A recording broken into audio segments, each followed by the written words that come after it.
और ओबीसी समाज को ही आरक्षण दिलाने के लिए, ओबीसी समाज को एससी एसटी के हिसाब से जिस तरह संख्या का अनुपात अनुसूचित जाति अनुसूचित जनजाति के लिए जो परम पूज्य बाबा साहब ने व्यवस्था किया, वही व्यवस्था उसी व्यवस्था को लागू करने के लिए बाबा साहब ने अथक प्रयास किया। उनकी बात को कैबिनेट में नहीं माना गया, जिसके चलते बाबा साहब को कानून मंत्री के पद से इस्तीफा देना पड़ा।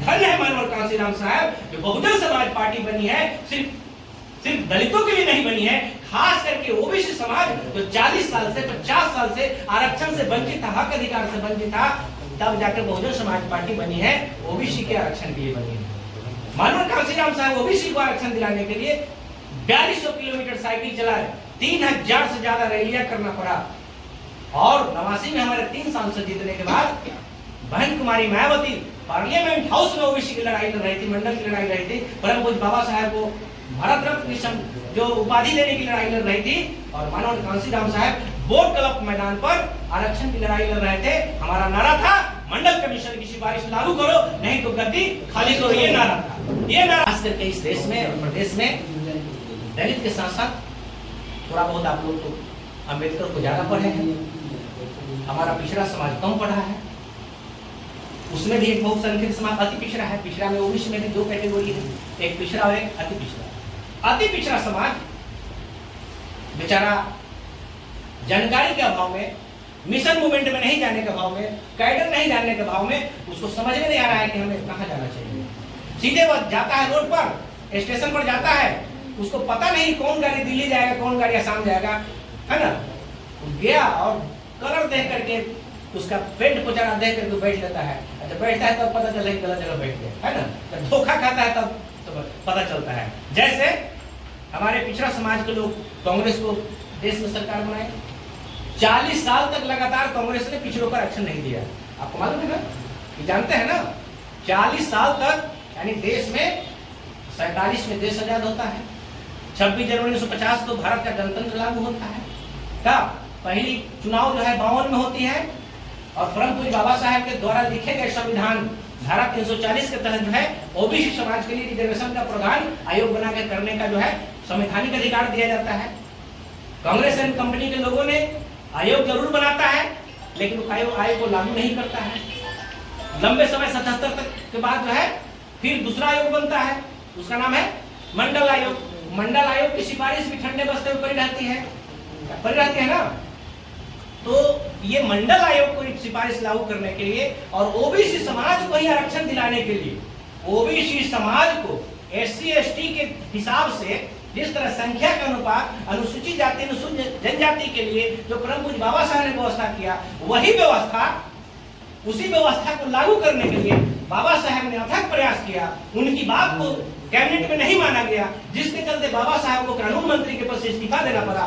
धन्य है मानवर कांशीराम साहब जो बहुजन समाज पार्टी बनी है, सिर्फ दलितों के लिए नहीं बनी है, खास करके ओबीसी समाज जो 40 साल से 50 साल से आरक्षण से वंचित था, हक अधिकार से वंचित था, तब जाकर बहुजन समाज पार्टी बनी है, ओबीसी के आरक्षण के लिए बनी है। मानवर कांशीराम साहब ओबीसी को आरक्षण दिलाने के लिए 4200 किलोमीटर साइकिल चलाए, 3000 से ज्यादा रैलियां करना पड़ा, और 89 में हमारे 3 सांसद जीतने के बाद बहन कुमारी मायावती पार्लियामेंट हाउस में ओबीसी की लड़ाई लड़ रही थी, मंडल की लड़ाई लड़ी थी, परम पूज्य बाबा साहब को भारत रत्न जो उपाधि देने की लड़ाई लड़ रही थी, और मानव कांशीराम साहब बोट क्लब मैदान पर आरक्षण की लड़ाई लड़ रहे थे। हमारा नारा था मंडल कमीशन की सिफारिश लागू करो, नहीं तो गद्दी खाली करो, ये नारा था। ये नारा था कि जो पिछड़ों की बात करेगा वह दिल्ली पर राज करेगा।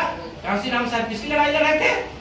जो काम बाबा साहब का अधूरा रह गया था, वह काम बहन कुमारी मायावती जी और मानवर कांशीराम साहब नारा लगा रहे थे साइकिल से घूम करके। नारा क्या था?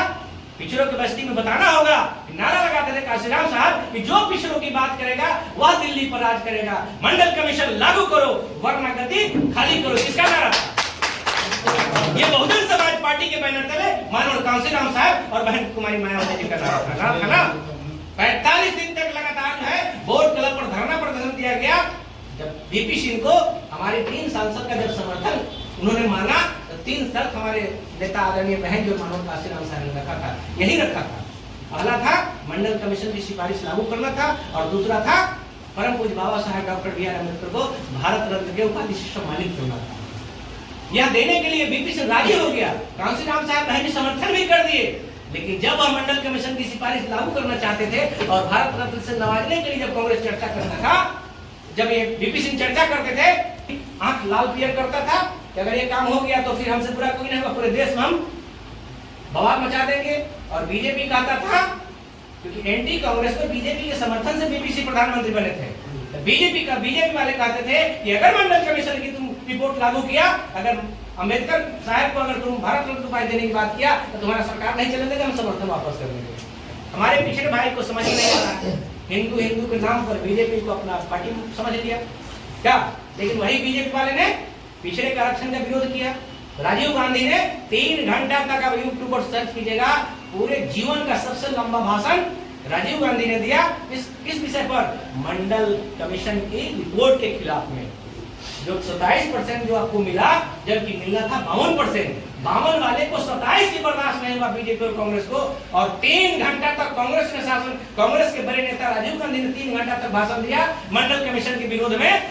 और भारतीय जनता पार्टी ने मंडल कमीशन लागू होने के बाद राताराती समर्थन वापस ले लिया। ये काम जो है कांग्रेस और बीजेपी वालों ने किया। तो कहने के लिए बार बार बाबा साहब मनोहर साहब आपको बहन जी बार कहती है कि कांग्रेस और भाजपा जो है एक ही सिक्का के चट्टे बट्टे बोलती है बहन ना, ये दोनों एक ही सिक्का के चट्टे बट्टे हैं। मानवर कांशीराम साहब तो यहाँ तक कहा दिया कि एक नागनाथ है, दूसरा शापनाथ है, और तीसरा उन्होंने कहा कि बाकी जो चमचे टाइप के जो नेता है ये हरे घास की हरे सांप है। हमारे बस्तियों में जो कभी बाबा साहब का कभी नाम चर्चा नहीं किया, और कौन सी आंधी आ गई कि भीम चर्चा और भीम संवाद शुरू हो गया। ये हमारे बस्तियों में जाकर के कुर्ता के ऊपर से गंजी पहन लिया और हमारे भोले भाला जनता को ठग लिया। कहा कि भैया हम तो तुम्हारी लड़ाई लड़ने आए हैं, कि बड़का के तौर में दर्द दे लिया और छोटका के ऊपर लगे रख दे लिया। ये हमारे लोग समझ नहीं पाए कि लालू यादव बोलने की आवाज दे दिया। अरे ये जब बाबा साहब नहीं आते, अगर बाबा साहब संविधान में अधिकार नहीं दिए होते तो लालू यादव तो किसी मालिक का हर भैंस चराते नजर आते, वो कहीं ना कहीं भैंस की चरवाही करते नजर आते। ये धन्य है बाबा साहब, जिस बाबा साहब को कभी लालू ने नहीं बताया, न कभी नीतीश ने बताया। छत्रपति साहू जी महाराज जो आरक्षण के जनक रहे, कभी नीतीश कुमार उनका नाम नहीं लिया, कभी लालू जी नाम नहीं लिया। और कांग्रेस की जब प्रथम गवर्नमेंट बनी थी तो आपको मालूम है कि 15 राष्ट्रीय महासचिव को वोट करना था प्रधानमंत्री बनाने के लिए। 2 प्रत्याशी खड़े थे, एक सरदार वल्लभ भाई पटेल थे, दूसरा पंडित जवाहरलाल नेहरू थे। सरदार पटेल को 13 वोट मिलते हैं, पंडित जवाहरलाल नेहरू को 2 वोट मिलते हैं। प्रधानमंत्री किसको बनना चाहिए? बनना चाहिए सरदार वल्लभ भाई पटेल को। लेकिन 2 वोट मिला। कहता है गांधी को कि अगर मैं प्रधानमंत्री नहीं बना, नेहरू कहता है कि अगर मैं प्रधानमंत्री नहीं बना तो कांग्रेस को खंड खंड में तोड़ देंगे।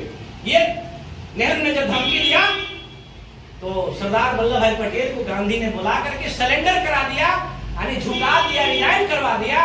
तो उनको कहा लौह पुरुष, वो हो गए लौह पुरुष हो गए। जो अपने जीते हुए बाजी को हार गए, नतमस्तक हो गए, तो कांग्रेसियों ने उनको लौह पुरुष बनाया। और भाजपाइयों ने 3000 करोड़ का उनके स्टैच्यू बनाया। क्या ये तो कांग्रेस के वफादार थे? क्या गांधी के भी थे ना, गांधी के अंदर रहने वाले लोग थे। तो 3000 करोड़ की उनकी स्टैच्यू बनी। लेकिन जिसने इस देश को ही नहीं पूरी दुनिया को अपने राज में दबे कुचले समाज को अधिकार देने का काम किया, गैर बराबरी के खिलाफ लड़ाई लड़ा, कुर्मी सम्राट के नाम से विख्यात कुर्मी राजा, जिन्होंने परम पूज्य बाबा साहब को कोलंबिया विश्वविद्यालय में दाखिला कराने के लिए 25,000 रुपए का स्टाइपेंड दिया। वो अपने रथ से जाकर उनके घर पर पहुंच करके बाबा साहब को प्रोजेक्ट किया और अपना उत्तराधिकारी बनाया। तो आरक्षण के जनक छत्रपति साहू जी महाराज के नाम न नीतीश कुमार लेते हैं, न लालू लेते हैं। और भाजपा कांग्रेस वाला तो काहे नहीं लेगा, उसको क्या मतलब? ये बैकवर्ड के नाम पर, पिछड़ों के नाम पर हमें ठगने का काम करते हैं। तो 26 तारीख को आप लोग आइए और छत्रपति साहू जी महाराज का इस देश के निर्माण में अगर हमारी चमक चेहरे पर है, अगर बाबा साहब ने बहुत बड़ी ख्याति हासिल किया है, तो उसमें छत्रपति साहू जी महाराज का क्या योगदान है, इस चीज को जानने के लिए आप 26 तारीख को आइए।